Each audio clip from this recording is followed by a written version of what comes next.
Hi, everybody. I just wanted to make a quick video to show you how to use Canva. When I gave out the poll, I got a lot of responses back that asked if you could make your own banner. I actually had a couple of people experiment and send them to me, and they looked awesome. So what I think I'm going to do is I will take the top one or two from the vote that I already did, and then I'll leave this open, let's say, until Monday. And then on Monday, if you want to create your own banner, send it to me, and then I'll send out a new survey, and then we will pick the one that wins from there. So it is kind of like a contest. And I think that's better that you also have the opportunity because I'm not a graphic designer. I just kind of threw a couple things together. I want to see what you come up with. So you don't have to do this, but if you're interested, I just want to show you how to do it correctly because if you send it to me and it's not banner sized, unfortunately, we cannot use it. It will make it look all stretched out and warped. So Canva, we go to www.canva.com. It will prompt you to log in up here on the corner. I am logged in with my Gmail, but you should be able to log in with your Howl email account. If you can't for some reason, ask an adult if you can use their email address, or if you have your own email that's not school, you can use that. Canva is free. It doesn't ask for your credit card. It doesn't ask for information. There's certain like pictures and graphics that cost money, but there's a lot of free stuff that you can use and you do not have to pay for it. So just first things first is you have to log in and have an account on Canva. And it's actually good because then it's kind of like Google where you don't have to save your stuff. It will automatically save. So every time you go to Canva, all of your designs are there. You can delete them if you want, if you don't like it, or if you make one by mistake, but they all automatically save. Okay. So when you go into Canva, the first thing that I'd like you to do is just go to the little search bar and you're actually going to type in blog banner or just type in blog and this comes up. This gives the right dimensions. So 2240 by 1260 pixels is the size of the banner on top of a website. Obviously, this is not a blog, it's a website for math, but that's the same idea. So you're going to click on that, and then it will take you to a page like this. You can create a blank one if you want to just start from scratch. These look really professional. This one right here, motivation, there is no better way. That's actually the one that I use that right now has the most number of votes, where I just wrote math and then I said reinforcement project or whatever I wrote. So you don't have to use the same colors. You don't have to use the same pictures that are the background, but you can kind of scroll through here and see if there's one that you really like. So let me just pick one. How about this? City real estate. Okay. So whichever one you pick, it will then open up, you can see in a new tab. So I've got my background, I've got my words. Now, obviously, I'm not going to keep it city real estate. So all you have to do is just double click that. Make sure that you write math reinforcement. Reinforcement. It's a tough word to spell. Make sure that you spell it correctly because if it isn't spelled correctly, we can't use it. And then I said for fifth graders by fifth graders. You can say, have a project created for fifth graders by fifth graders. I don't really like this font here. So this is really a lot like Google, except our fonts are over on the side. And so you can see, oh, I like that one. You can see like all different choices. That looks kind of crazy. If it has a little crown on it, those are the ones that cost money. But you can see there's tons and tons of fonts and you could really spend all day doing this. Don't spend all day doing this. But there's lots and lots of fonts that are free. And then there's ones that cost money. So you can change it as you see fit.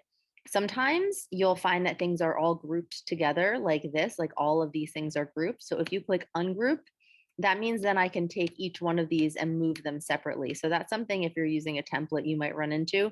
If it's all moving together at once, you just have to click ungroup. I like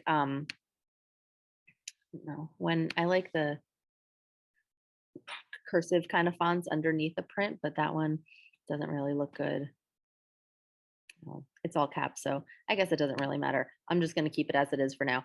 Something else interesting, you can use this button here to change the font size, but you can also click on your text and then just drag it to make it bigger, which I think is a lot easier than just clicking up, up, up, up. And there we go. Okay, so now I would like to change the background because I don't think some random city has anything to do with math. So I'm going to go to photos and you can see the ones that I recently used obviously have something to do with math. It could just be like a cool picture or something. I typed in geometric before. Um, this won't cost money. I'm going to search up on the top for math background to see if anything comes up there and see. Now, again, the little crown in the corner means pro, but you've got stuff that is math related here. That does not cost money. This one looks kind of cool. Notice if I just drag this picture and just drop it in the middle, then it will just make it look like a picture. I'm deleting that. If I drag it, you have to just kind of place it on top of where the background is, and then it will bring up this picture. This math is a lot harder than what you guys are doing right now.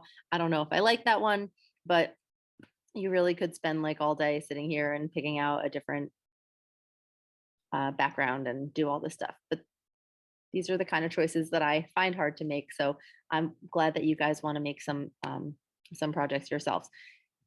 I don't really like this color here, so I'm going to change it. So again, if you see anything that here that has a color, you just have to click on the color up top, and then you have the ability to change it. Actually, I like blue. Okay, so whenever you're ready. Oh, and then I'm sorry. So up here on the left side, if you decide, like if you go through and you make this and like I made this really quick, I'm thinking, it's okay. I don't really love it. I want to try something else. Go on the bottom where it says add page, and then it'll pop up another page here that's blank. You can go on the left to templates, and then again, it has all the same templates that you saw in the beginning, maybe even more. Again, you could spend a lot of time looking at these.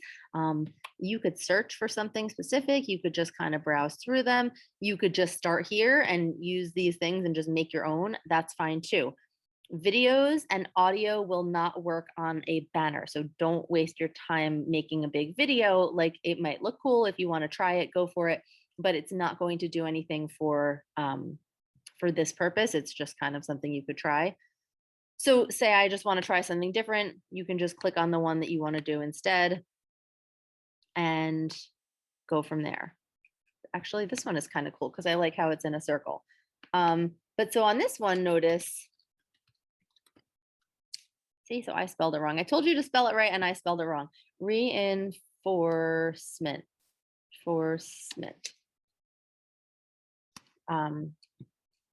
And so on this, see how it didn't like really fit. So I have to go down and make the font smaller. But again, if I want to make my life a little bit easier here, I can click ungroup, and that way I can move each of these three things. So here, my little tagline down at the bottom. I don't really want to ship because that doesn't really have anything to do with my project. But again, over here on the top, you could actually change the colors of the ship. So if you wanted to make them the colors of our school, you could do that. We've got a yellow or a gold and a black, right? So then you can customize the colors. But again, this doesn't have anything to do with my project. So I'm going to go to elements. Elements are like icons or like clip art kind of. I'm going to search math and see if I can come up with something that's free that I can use. I like this one, this calculator. So I'm just going to drag it over. I am deleting the, whoops, Command Z, like every program is really your best friend. Okay, so I'm going to drag this over here, make it a little smaller. You make these choices yourself. But I just wanted to kind of show you how you can change things. And again, up here we have these colors. If you don't like the colors that are on here, you can click on the color and make it look different. I kind of like the way that they have it, so I'm just going to leave it, but you can play around with that if you want to. And then again, your background here. See how it has the diagonal lines and it actually says Canva behind it? That's called a watermark. I'm sure you've probably seen a watermark before, but that means that this is not a free image. So I'm going to go back to photos. I still have my math background here. I wish there was a way that you could search by the free ones on one side and the paid ones on another side, but I haven't found that yet. And it looks like a lot toward the bottom are paid with the little crowns. So I'm going back up to the top. And I like this one, so I'm going to put this as my background. And again, you just have to kind of move it until it gets to the background. This circle now is purple and it doesn't really go with the green, so I'm going to change it. And here you see it takes the colors out of the photo even so that you can kind of customize it even more. You could also go to new color here because the color that I have, I like this, but I want it to be a little darker. So I'm going to drag it down toward where the black is. So you can see, you can kind of see through it, but it's still a little bit darker. Okay. So now I've just made 2 designs in however many minutes this has been, not too many. When I'm ready to share them, I'm just going to make it full screen. And you do that down on the bottom right here. It says present full screen. I'm going to get my face out of the way here for a second. So this is the second page. You can hit the back arrow. Oh, maybe you can't hit the back arrow. You can hit the back arrow over here to go back to the first page. So if I want to share this, you're going to hit Command Shift 4. Then you're going to select the part that you want to take a picture of. Okay, it takes a screenshot. And you hit this arrow to go to the next page. Again, Command Shift 4, take a screenshot. So now I have 2 examples of 2 different banners. If I want to send these, all I have to do is go onto Schoology, and then you would just type in Mrs. Cotillo or go to a message that we already have and send it to me. And anybody who sends them to me, I will put them in on the next survey. And I think that's it. If you have any questions, you can always ask me. I would say the best way to learn this is just go on and play around with it. But again, make sure you spell things correctly. Make sure you include that it's math reinforcement or the math reinforcement project, and that it's for 5th graders, by 5th graders, or by 5th graders, for 5th graders, however you want to say it. Okay, good luck. And I can't wait to see what you guys do. Have a good day. Bye-bye.